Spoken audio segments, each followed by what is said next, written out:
hands were behind all the Bayit of Yehuda. In other words, if you are living like an Israelite, some of you may be called to prayer and fasting.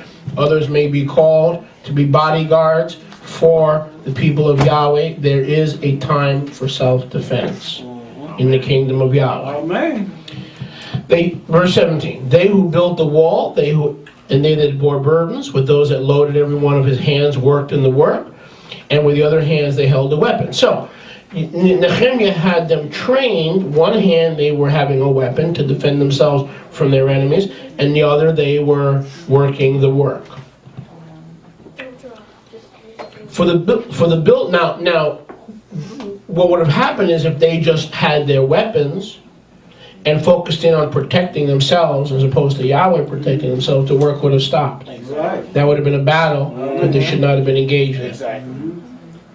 But if they had only done building and not protected what they were building, that also was something they shouldn't have been engaged in. So you have to be very sensitive to these things to know why you are doing what you're doing. Choose your battles And to wisely. choose your battles Amen. wisely. Amen. Amen. Verse 18. For the builders, everyone had his sword girded by his side, and so he built. He that sounded the shofar was by me. I said to the nobles and the heads and the rest of the people, the work is great and large, and we are separated upon the wall, one far from another. In whatever place, therefore, you hear the sound of the shofar, join us there.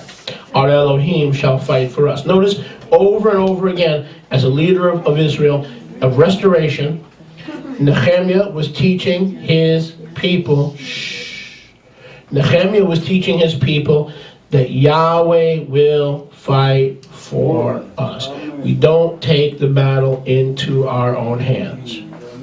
We don't choose the wrong battles, because if we choose the wrong battles, what's going to happen? Yahweh's not going to fight for us. And then we're going to wonder, where's Yahweh?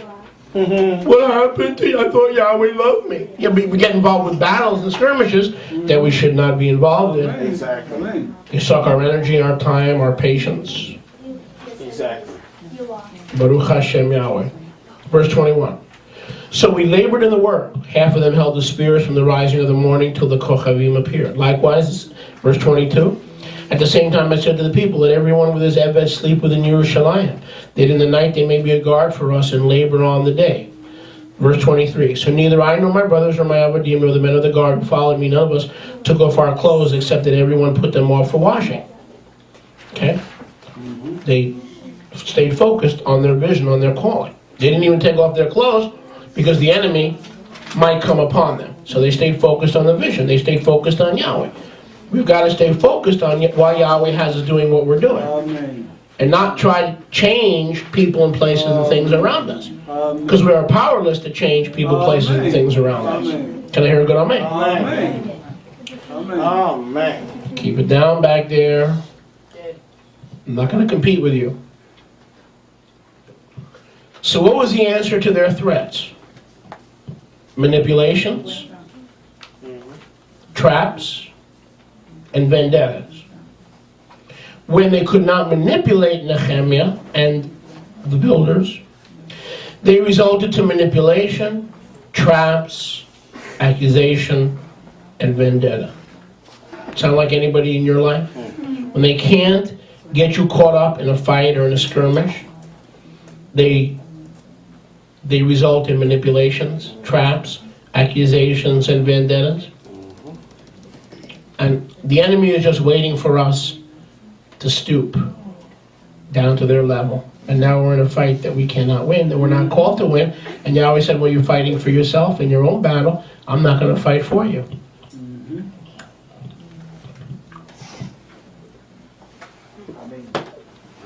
Since you're choosing your own battles, why should I fight for you? Amen. I'm only going to fight for you if you fight my battle that I've called you to wage, Amen. that I've called you to fight. Amen. And what is our biggest fight? Fight the good fight of Emunah. Amen. What did Rav Shaul tell Titus, a young Jewish rabbi on the island of Crete? Don't get sucked up to endless Jewish fables and endless genealogies. Don't get sucked up in Jewish fables. And how many Messianics get so sucked up in Jewish fables that they can no longer separate fact from fiction? Wow. Because they took their eye off the ball. There are plenty of Jewish fables out there waiting to suck you right in. Oh, yeah. That's not anti-Semitic, that's a fact.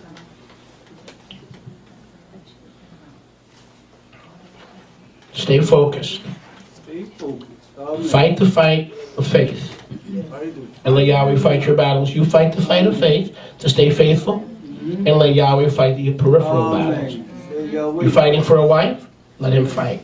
You're fighting for a husband? Let him fight. You go and preach the kingdom of Yahweh. Amen. You fight the fight of Emunah, and you seek first the kingdom of Yahweh and all these things. Because you only have a certain amount of energy. You only have a certain amount of patience. You only have, we're not Yeshua, we don't have the full measure of the Ruach like he had. So the job of the devil is to take the limited resources that you have in yourself and drain it all out of you trying to change other people.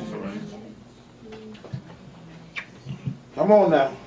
Yahweh can change somebody in a nanosecond, and you can spend a lifetime in a mental institution because you cannot change your circumstance, and it bugs the daylights out of you, and it steals your sleep. But my Bible tells me he gives his beloved sleep. Somebody. Yes, sir. Amen. Yes, sir. Amen.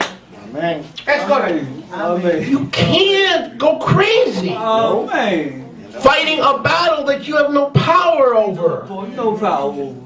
Amen. And I refuse. Leave it alone. And all my enemies and all those who oppose me, I will not. If people get negative with me, they send me emails, they tell me this one said this one did this one is saying this about you. Rivka's helped me with that. I'm just deleting it.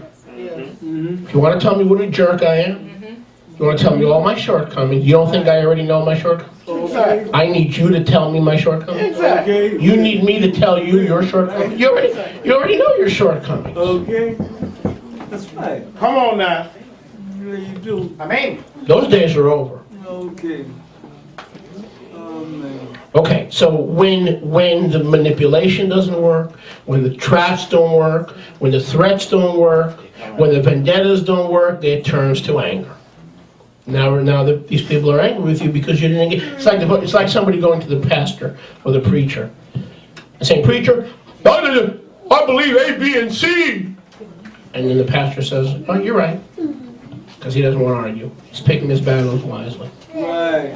Then the pastor says, "Well, but I also believe that if you're going to do that, C, D, and E." And the pastor goes, "That's nice." Okay. Okay. But the guy came in there looking for a theological fight or for a theological debate, Amen. and then the guy goes, E, F, and G. And the pastor goes, "Yeah, you're right." And then as the guy is exiting the door, the pastor turns around and says, "Now about F."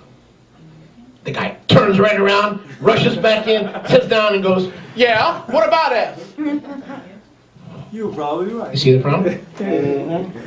He said Some people have an argumentative spirit. Do you ever meet anybody with an argumentative spirit? Everything is an argument. Everything is a problem. Amen. Everything is a fight. Amen. Those people are not walking in the Ruach. Amen. Amen. Show me your spirit filled by fighting with your spouse or your loved ones once or twice a year, once a month. Amen. But every day, every single day, from morning to... Somebody's not walking in the Ruach. No, that's right. Amen. Maybe both. Maybe many people Amen. Amen. are not walking in the Ruach. Amen. Amen.